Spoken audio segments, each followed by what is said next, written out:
Namo tassa bhagavato arahato samma sambuddhassa. Namo tassa bhagavato arahato samma sambuddhassa. Namo tassa bhagavato arahato samma sambuddhassa. Yo dhammang passati so mang pasati, yo mang pasati, so dhammang pasati ti.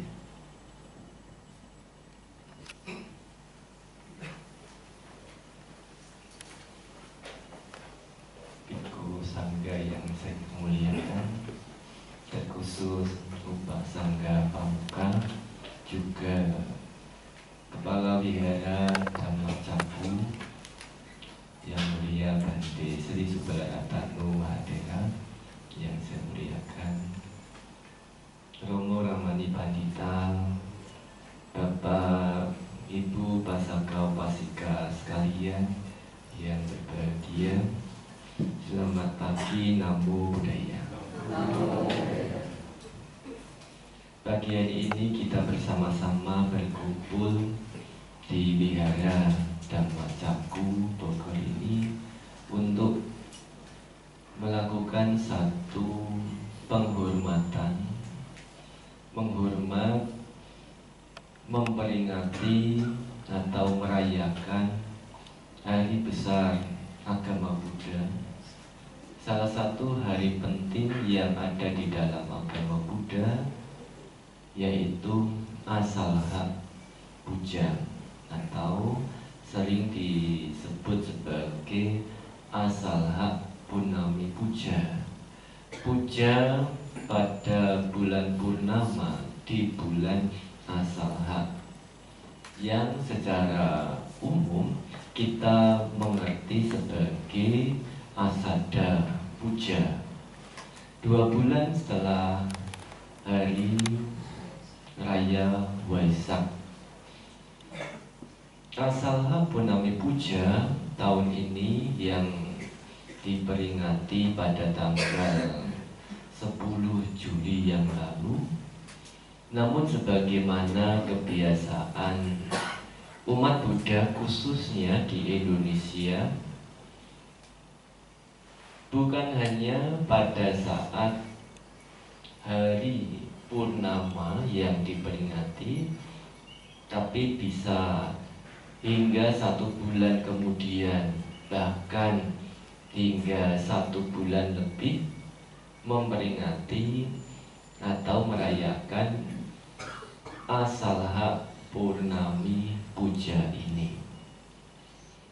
Asada Puja merupakan salah satu hari yang sangat penting yang tidak bisa ditinggalkan oleh kita semua umat Buddha, yaitu yang terkait dengan pembabaran Dhammacakkappavattana Sutta, atau khotbah Dhamma yang pertama kali yang diajarkan Guru Agung kita kepada Pancawaggiya di Taman Rusa Isipatana, merupakan awal bergulirnya roda Dhamma hingga kita bisa mempelajari Dhamma yang sekarang ini.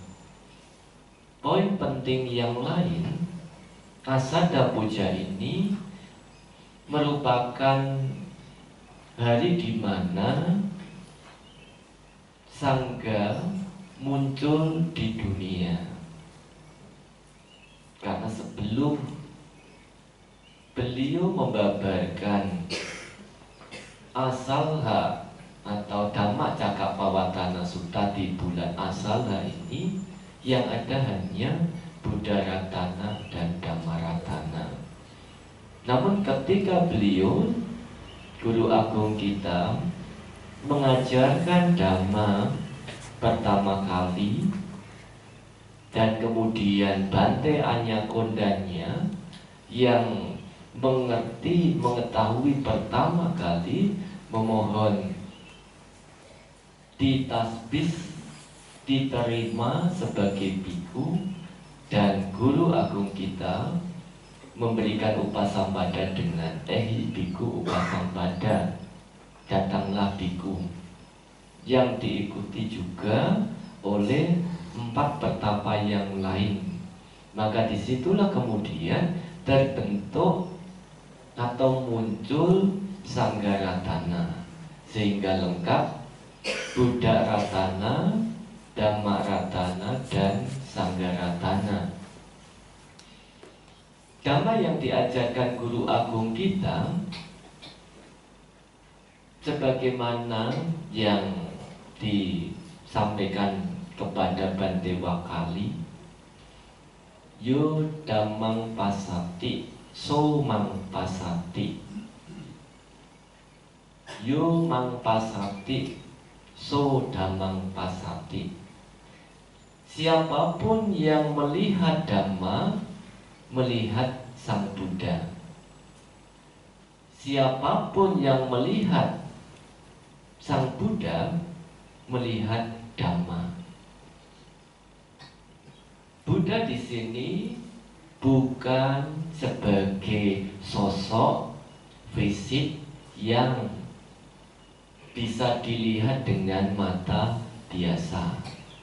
Buddha di sini adalah yang sadar, yang waspada, yang bangun, yang mengerti.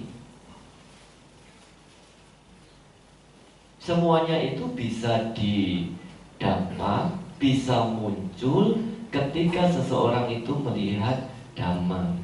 Melihat Dhamma ini juga, Dhamma bukan sebagai hal yang fisik. Dhamma di sini adalah yang diajarkan guru agung kita. Jadi mulai dari melihat Dhamma itu, maka seseorang akan bisa muncul kesadaran, muncul kewaspadaan, atau memunculkan bodi Buddha dalam dirinya masing-masing. Murid guru agung kita, Sang Buddha, bukan hanya sebagai pabajita saja. Banyak murid dari guru agung kita, Sang Buddha itu, yang terdiri dari berumah tangga. Kelompok umat Buddha ini ada 4, disebut Buddha Parisada, yaitu biku, bikuni, upasaka, dan upasika. Nah, kalau biku, kita Bapak Ibu sekalian sudah tidak asing kembali, ya. Biku adalah mereka yang hidup selibat, meninggalkan kehidupan berumah tangga, pakaiannya seperti yang dilihat, ya, sesuai dengan tradisi masing-masing, tapi tidak mengenakan baju berumah tangga. Nah, kalau yang mengenakan baju berumah tangga namanya apa? Bukan biku, tapi upasaka, upasika. Ya, apakah biku ada yang mengenakan baju berumah tangga? Tidak ada.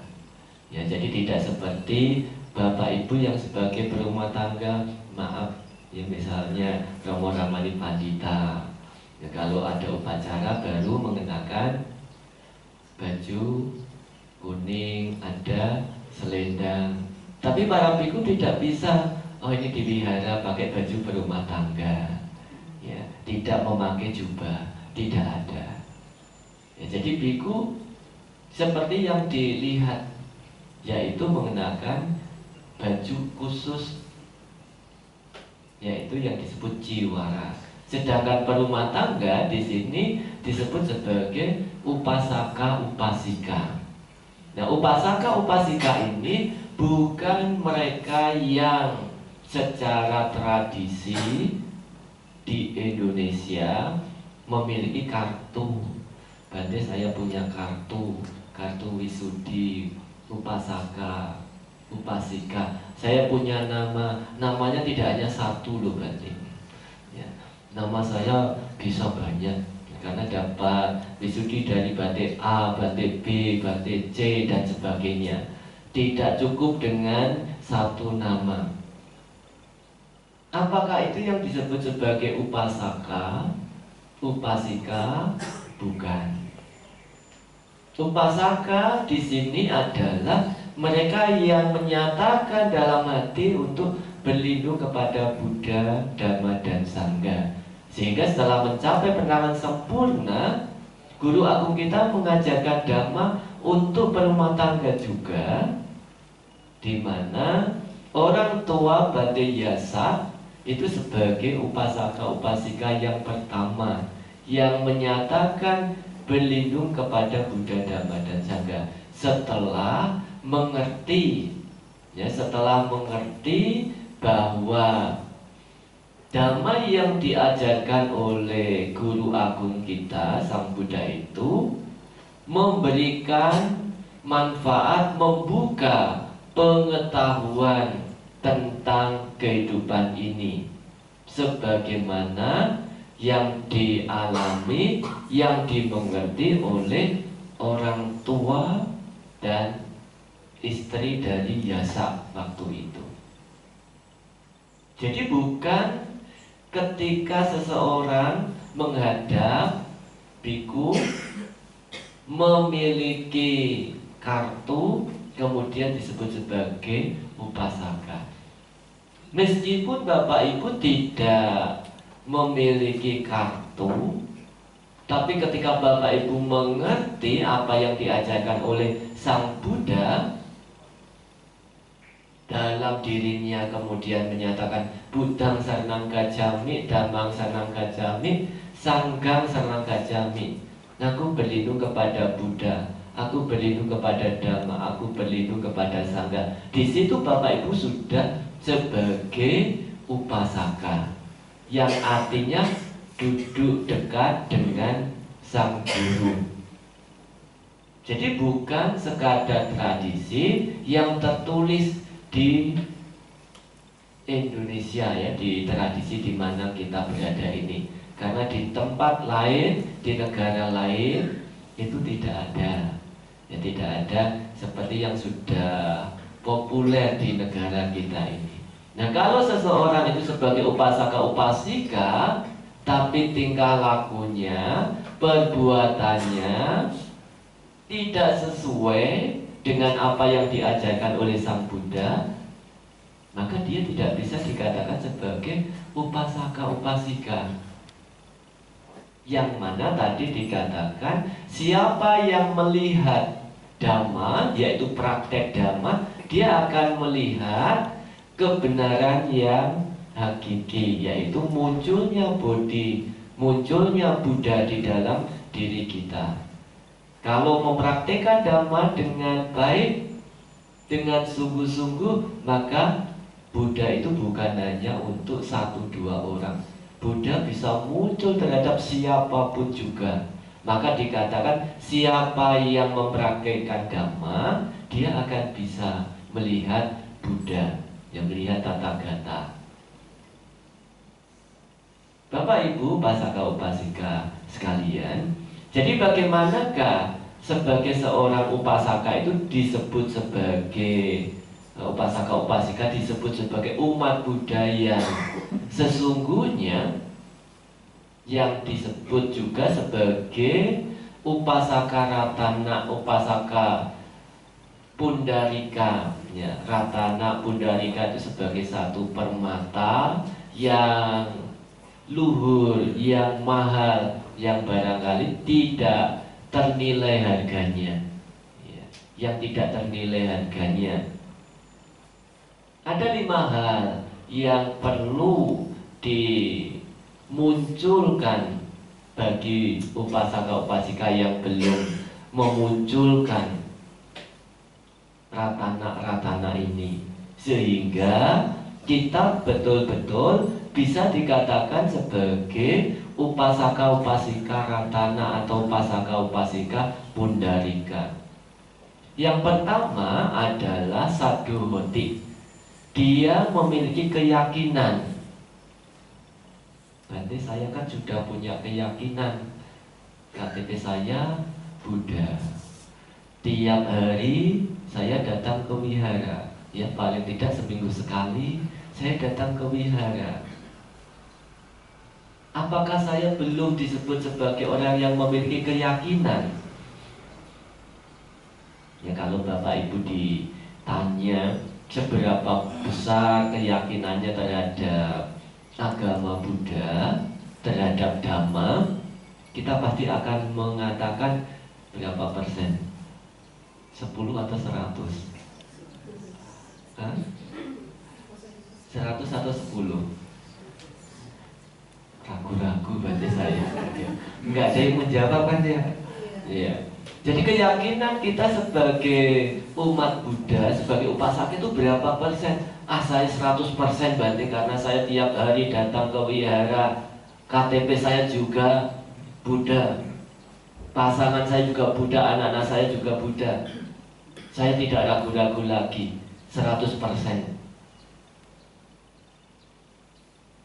Tetapi apa yang kita ucapkan 100%, kita memiliki keyakinan itu, apakah keyakinan ini sesuai dengan keyakinan yang ada di dalam agama Buddha, sadar yang ada di dalam agama Buddha?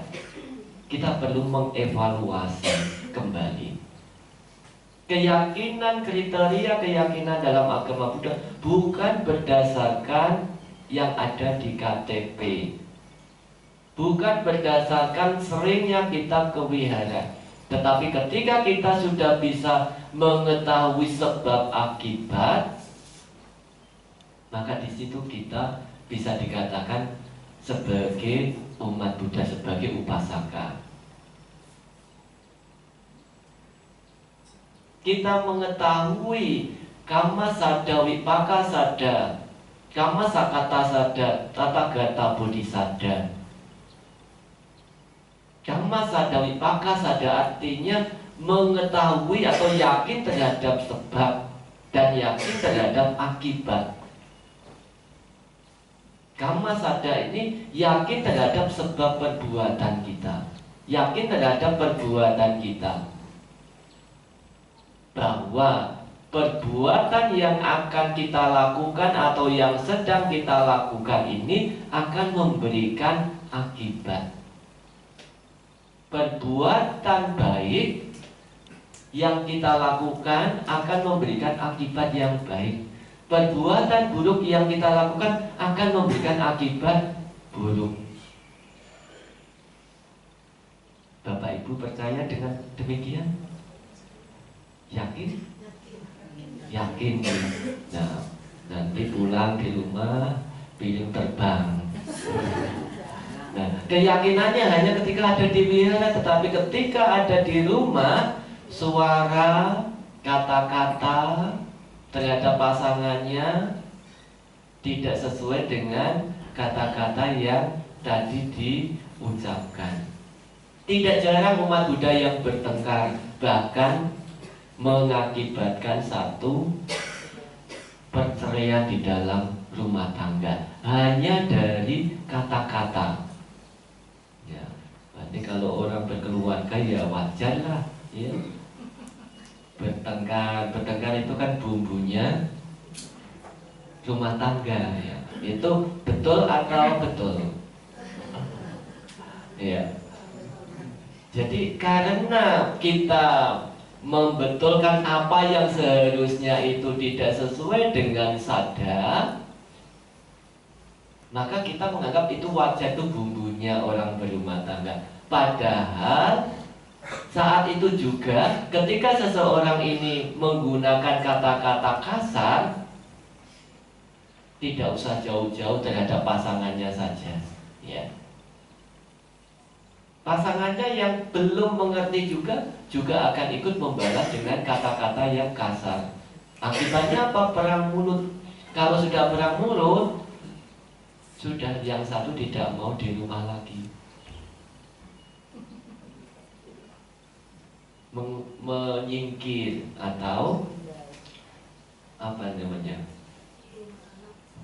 Pergi, tidak mau, daripada di rumah juga tidak bicara, balik diem-dieman, saya mau ke wihara saja. Nah, wihara dijadikan tempat penampungan berumah tangga yang sedang konflik. Jadi apakah orang yang seperti ini tidak punya keyakinan? Punya keyakinan. Sudah lama menjadi umat Buddha, bahkan dia rajin meditasi. Kenapa pada saat meditasi hal itu tidak muncul, Bani? Saya rajin meditasi, tenang kalau meditasi. Paginya meditasi, siangnya bertengkar dengan pasangannya. Di mana ketenangan? Kalau kita hanya mengandalkan ketenangan itu, wisdomnya tidak muncul. Radarnya, radar yang mestinya dikembangkan dengan vipassana tidak muncul, hanya mau tenang. Kalau ada yang mengganggu, langsung bangkit. Jangan rame-rame, saya sedang meditasi, ya. Kalau kita pas meditasi, kemudian kok ada anak yang memutar musik di rumah, apa yang dilakukan? Bangkit atau diem? Bangkit. Matikan musiknya. Papa, mama mau meditasi. Apakah seperti itu? Kalau kita melakukan yang seperti itu, maka ketika muncul hal-hal yang tidak menyenangkan, yang tidak sesuai, radarnya tidak akan peka. Tapi kalau kita berlatih meditasi tanpa kita sadari, tanpa anak-anak itu tidak mengetahui kalau ada papa mamanya yang sedang meditasi, kemudian dia muter musik, papa mamanya juga bisa mengerti itu hanya sekadar musik. Kenapa harus terkontaminasi atau pikirannya terganggu dengan itu? Apakah meditasi hanya untuk ketenangan? Kalau mau meditasi hanya untuk tenang, minum obat tidur. Ya. Kalau minum obat tidur sudah langsung pules. Ya, kalau nggak punya obat tidur apa? Obat flu. Ya, pasti bisa terlelap. Tapi meditasi bukan seperti itu yang di dalam agama Buddha. Meditasi di sini yang lebih tinggi yang tadi dikatakan dengan vipassana, melihat secara khusus sebagaimana adanya. Jadi pada saat Bapak Ibu meditasi, kemudian muncul suara-suara yang mengganggu, radar peka, oh itu hanya sekadar suara. Ketika kita meditasi muncul rasa sakit, itu hanya sekadar perasaan yang muncul. Jadi semuanya itu ketika ada kemunculan pasti ada kepadaman, sebagaimana yang diajarkan dalam Asalha Purnami Puja atau Asada Puja ini. Setiap ada kemunculan yang sebagaimana itu sebagai satu kewajaran, maka hal itu juga wajar untuk mengalami kepadaman. Suara muncul juga cepat hilang atau padam. Ya, kalau di Gunung Sindur tiap pagi jam 5 para biku meditasi cita bawana, baru beberapa saat kemudian ada suara. Ya, kalau Bapak Ibu belum pernah mendengar suara, suara itu tidak ada bentuknya. Ya, betul nih? Ya, di Gunung Sindur ada suara tapi nggak ada bentuknya. Kalau orang tidak bisa menyadari, di sini tidak tenang, di sini terganggu, ada suara ini. Kalau kita merasa terganggu dengan suara itu, kemudian kita cari di tempat manapun juga, tidak ada suara, berarti di sini hening sekali, tidak ada suara. Tetapi suara orang bukan, suara hatinya muncul. Apa suara hatinya? Keinginannya muncul. Nanti setelah saya dari sini, saya mau mampir ke sini, saya mau mencari ini, mau mencari itu. Itu muncul tidak? Muncul. Justru itulah yang perlu diketahui. Radarnya mulai dilatih agar peka. Kalau radarnya itu peka, suami istri, misalnya istrinya sedang marah, suaminya peka, oh ini hanya sekadar suara. Suaminya marah, istrinya juga peka, oh ini hanya sekadar suara. Jadi tidak saling saut menyaut. Kalau seperti itu, biarnya tidak digunakan sebagai tempat karantina, ya, karantina untuk menghindar dari percekcokan keluarga. Ada yang begitu enggak? Enggak ada ya yang di sini.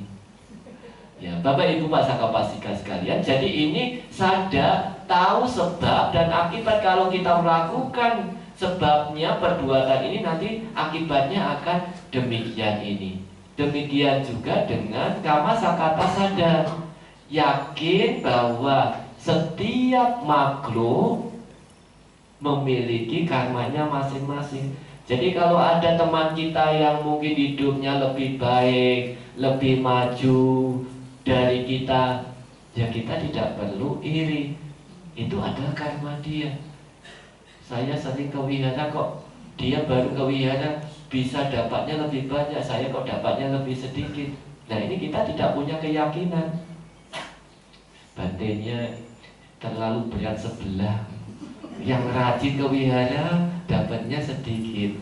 Ya, misalnya, kalau kita berpikiran demikian, maka kita tidak memiliki keyakinan yang ketiga tadi itu, yaitu kama sakata sadar. Kalau kita memunculkan keyakinan demikian, dia meskipun baru datang, tapi dia memiliki karmanya sendiri-sendiri. Saya juga memiliki karma saya sendiri. Akibat yang harus dia petik tidak sama dengan akibat yang saya petik. Tapi saya yakin apa yang saya lakukan ini suatu saat juga akan memberikan akibat sesuai dengan yang saya lakukan ini. Ini dikatakan sebagai sadar, keyakinan dalam agama Buddha. Nah, kalau kita sudah memiliki keyakinan sadar, maka sebagai yang kedua dikatakan sebagai upasaka upasika ratana dan pundalika itu harus memiliki silang budi. Upasaka itu memiliki sila. Kalau keyakinannya sudah muncul, tadi dikatakan kalau berbuat buruk akibatnya akan buruk, tidak baik. Seseorang yang mengerti demikian akan berusaha untuk menghindari perbuatan-perbuatan yang buruk. Sila itu adalah menghindari perbuatan-perbuatan yang merugikan diri sendiri maupun merugikan yang lain. Dalam tahap awal sila ini sebagai bentuk penghindaran dari perbuatan-perbuatan yang buruk. Tetapi sila ini bukan hanya sekadar penghindaran saja. Sila ini juga sebagai aturan, tata tertib yang berlaku sesuai di mana kita itu berada. Kalau di Dhammacaku, misalnya kita puja bakti, bajunya putih-putih, ya, pakai atasan, baju atasannya putih-putih. Kalau kesini baju merah berbeda tidak? Berbeda, tetapi tidak yang baju kuning ya. Ya, ini kan khusus untuk mimpin, berarti kalau enggak juga baju putih. Nah, ini juga aturan. Satu aturan ini disebut sebagai sila. Aturan yang berlaku seperti kita berjalan di jalan raya. Ada lampu merah, kuning, hijau. Artinya tahu enggak? Tahu ya? Merah artinya berhenti, kuning kurangi kecepatan, hijau jalan. Tapi yang terjadi kadang-kadang dibalik, ya, hijau jalan, kuning tambah kecepatan, merah bablas. Ya, jadi kita sendiri kadang-kadang kalau dengan para supir itu kuning nggak apa-apa, nanti baru sebentar. Gitu. Ini juga masuk sila. Jadi sila itu bukan hanya tidak membunuh, tidak mencuri, tidak berbuat asusila, tidak berbohong, tidak mabuk-mabukan, tidak. Tapi tata tertib yang berlaku di keluarga, yang berlaku di wihara, yang berlaku di masyarakat, di mana kita tinggal, itu juga bagian dari sila yang dikatakan sebagai wignayo, yaitu artinya membuat angin keluar, bukan masuk angin. Angin ini adalah hal-hal yang membuat kita tidak disiplin, membuat kita menjadi disiplin sesuai dengan aturan yang berlaku. Kalau kita mentaati aturan-aturan begitu, apa yang terjadi? Masyarakat kita juga akan damai, ya, tertib. Keluarga juga akan harmonis karena kita menjaga sila itu aturan, dan anak-anak juga akan mengikuti. Harus dimulai dari orang tua. Nah, ini kalau pertama kita memiliki keyakinan.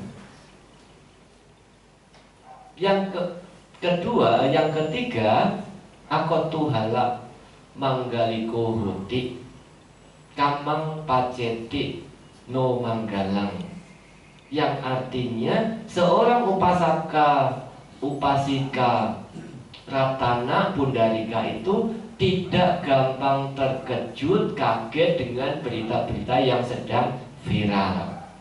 Contohnya, misalnya, kalau kamu sakit,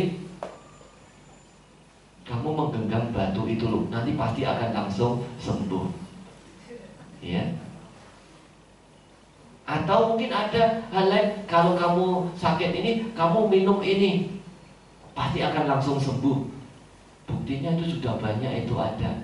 Misalnya, atau bahkan ada cara-cara lagi yang sedang viral di masyarakat, ya, yang mengatakan orang yang mau cepat kaya tuh minta diwihara.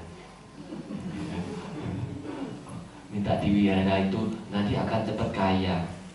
Nah, kalau seperti itu, pasarnya jadi tutup. Orang tidak ada yang mau ke wihara, nggak ada yang buka toko. Karena kalau hanya datang ke wihara, sudah langsung kaya. Hanya menggenggam itu sudah langsung sembuh, rumah sakitnya tidak ada. Ini yang dikatakan orang yang memiliki pengertian gampang terkejut, melihat hal-hal itu sebagai satu keuntungan. Apa-apa yang viral kita gampang percaya. Di situ kita sudah tidak percaya kepada hukum karma lagi kalau begitu. Nah, tapi kalau kita seperti akotu halak manggaliku hoti kamang paceti no manggalang, orang yang seperti ini dia tidak percaya dengan berita-berita yang viral begitu. Dia percaya kepada hukum karma, tidak percaya dengan hal-hal yang dikatakan sebagai berkah. Sebagai berkah tadi tanda kutip, ya. Kalau hanya memegang batu, nanti akan langsung sembuh. Apa yang kita harapkan bisa tercapai. Apalagi kalau yang mengatakan itu batu yang senior. Ya, orang mengatakan apa? Jimat, ya. Tahu jimat enggak? Apa jimat itu? Jimat barang siji yang di rumah. Ya, satu barang yang dijaga, itu bahasa Jawa, itu disebut jimat. Tapi ini jimat yang dimaksud itu yang terkenal di masyarakat itu hanya dengan mempunyai ini nanti semua bahaya akan sirna, semua malapetaka akan sirna. Nah, itu disebut sebagai akotu halak manggaliko, kotu halak manggaliko. Jadi yang percaya dengan hal seperti itu saja. Sebagai umat Buddha, kita tidak percaya terhadap hal seperti itu, tapi kita lebih percaya pada hukum karma. Ya, kalau misalnya sedang sakit, mau sehat, ya harus berobat. Ya, harus berobat sesuai dengan sakitnya. Kalau misalnya kita ingin kaya, ya harus bekerja supaya dapat kaya. Tidak mau bekerja bisa kaya? Tidak. Tidak bisa. Itu bukan hukumnya. Kalau mau mendapatkan akibat yang baik, harus membuat sebab yang baik. Jadi diawali dari memiliki sadar keyakinan tadi itu, ya. Yang keempat, naito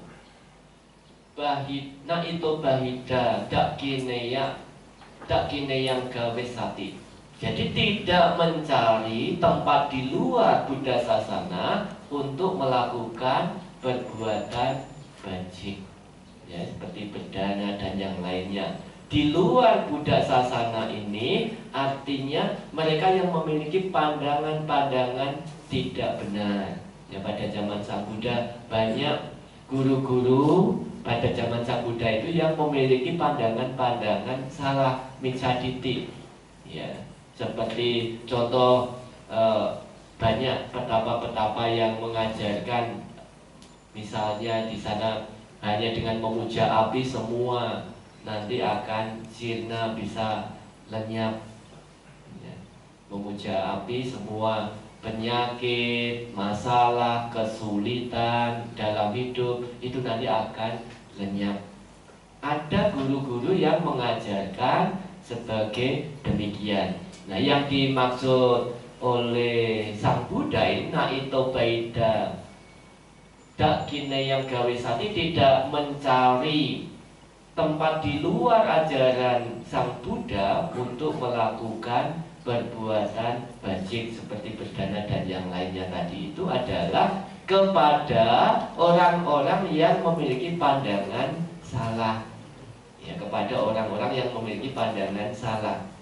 Itu jadi yang pertama tadi dikatakan upasaka itu adalah mereka yang memiliki keyakinan, ya, memiliki keyakinan bukan berdasarkan pada kartu dan sebagainya. Ini juga yang dimaksud demikian. Jadi orang yang di luar ajaran Sang Buddha, yaitu yang memiliki pandangan salah, micaditi, itu tidak semestinya kita melakukan perbuatan-perbuatan baik seperti berdana dan sebagainya di situ. Ya. Idaca pubakarang karoti sebagai yang kelima, yaitu pada tahap awal membantu perkembangan Buddha Sasana, ya, pubakarang karoti, melakukan hal sebagai bagian dari menyokong, membantu keberlangsungan Buddha Sasana, seperti yang dilakukan oleh Anathapindika dan Ibu Wesaka dan yang lainnya. Jadi Ibu Wesaka ataupun Anathapindika adalah di antara mereka yang, di antara orang-orang yang menyokong Sang Buddha pada masa awal itu, yang selalu mendukung keberlangsungan Buddha Sasana ini. Nah, itu adalah sebagai awal dari kemunculan upasaka, upasika yang disebut upasaka, upasika ratana itu. Seorang upasaka, upasika ratana akan membantu keberlangsungan Buddha Sasana. Apa yang bisa dibantu? Sebagai perumah tangga bisa mendukung, mensupport keberlangsungan Bhikkhu Sangha, ya. Bukan malah mengkritisi, membuat Bhikkhu Sanghanya menjadi berkurang. Bhikkhu Sangha berkurang dari mana? Bertambah dari mana? Kalau Bhikkhu Sangha bertambah, tambahnya dari upasaka upasika. Kalau berkurang, berkurangnya dari mana? Ya dari upasaka upasika juga. Ya. Bisa begitu. Ya, kemarin ada berita viral, mungkin Bapak Ibu sudah mendengar ya, atau membaca. Belum membaca. Kalau belum, tidak disampaikan di sini. Ya, nanti dicari tahu. Itu lagi viral juga. Jadi sebagai upasaka upasika itu hendaknya juga menjaga kelestarian Buddha Sasana, bukan hanya menjaga, membantu wihara, tapi juga menjaga keberlangsungan Sangha. Karena agama Buddha ini masih akan bisa berjalan ketika masih ada Sangha. Vinayo nama Buddha Sasana Saayu. Vinaya ini adalah usia dari Buddha Sasana itu. Nah, Vinaya ini siapa yang menjaga? Bhikkhu Sangha. Bhikkhu Sangha siapa yang menjaga? upasaka upasika. Coba Bapak Ibu kalau tidak datang ke wihara yang ada bikunya, ya bikunya tidak akan makan. Kalau bikunya di situ tidak mendapatkan kebutuhan hidup, kira-kira betah enggak? Enggak betah. Oh, di sini enggak ada kebutuhan hidupnya. Ya akan segera pergi, kok di sini juga enggak ada. Ah, lepaslah. Ya, kembali ke rumah tangga. Jadi itu adalah bagian dari kewajiban seorang upasaka, ya, membantu keberlangsungan Buddha Sasana ini, ya. Idaca ubakarang karoti, melakukan sesuatu di awal ini yang terlebih dahulu dalam Buddha Sasana ini, yaitu menjaga keberlangsungan Buddha Sasana sebagaimana atau sesuai dengan apa yang kita mampu, ya, sesuai dengan kemampuan kita. Ya, kalau nanti Bapak Ibu memiliki anak laki-laki yang sudah berusia 20 tahun, ya cobalah didaftarkan ke Pariyati. Ya, mau tidak? Mau hanya satu ya Bu. Ya, jadi tahun depan ini tahun kencana setengah abad Sangga Theravada Indonesia yang akan memiliki program Upasampada 284 peserta. Ya, jadi Bapak Ibu yang punya anak 20 tahun usianya atau lebih didorong untuk ikut keberlangsungan ini hanya 2 minggu. Ya, hanya 2 minggu, tidak usah lama-lama. Kalau mau tambah 1 hari boleh, boleh. Ditambahnya 1 hari. Ya, tambahnya nggak usah banyak-banyak, tambahnya 1 hari. Tapi minimal 2 minggu. Nah, ini adalah bagian. Kalau anaknya belum mau bagaimana? Suaminya. Ya, suaminya itu. Jadi bisa menjadi bagian. Oh, khusus tahun ini saja. Tahun yang lainnya nggak usah, nggak apa-apa. Yang penting tahun depan ya didorong. Ya, itu. Jadi ini adalah bagian dari kita menjaga Buddha Sasana, yaitu dari winaya ini. Nah, Ibu Bapak upasaka upasika sekalian, inilah yang dimaksud sebagai upasaka upasika ratana atau upasaka upasika pundarika, yaitu memiliki 5 kualitas ini. Ya, meskipun KTP kita tidak Buddhis, tapi kalau kita memiliki 5 kualitas ini, yang pertama keyakinan, memiliki sila, tidak gampang kaget dan terkejut. Kita percaya kepada hukum karma, bukan percaya hal ini membawa berkah dan sebagainya. Ya, kemudian kita tidak mencari tempat lain untuk di luar ajaran Buddha untuk melakukan perbuatan bajing seperti berdana dan yang lainnya. Dan yang kelima, membantu keberlangsungan kelestarian Buddha Sasana sebagaimana atau sesuai dengan kemampuan kita masing-masing itu. Ya, ini disebut sebagai kualitas dari seorang upasaka upasika. Nah, semoga di momen asada ini yang bukan hanya munculnya Sanggaratana, tapi juga merupakan awal, karena ada Sanggaratana maka akan ada upasaka upasika sebagai bagian dari Buddha Parisada itu. Upasaka upasika sebagai tiang di antara penyangga dari Buddha Sasana ini tentu harus memiliki kualitas yang sesuai yang disampaikan di depan tadi. Nah, semoga apa yang saya sampaikan ini dapat bermanfaat bagi Bapak Ibu, saudara-saudara kalian di momen asada. Semoga semua makhluk hidup berbahagia. Sadu, sadu.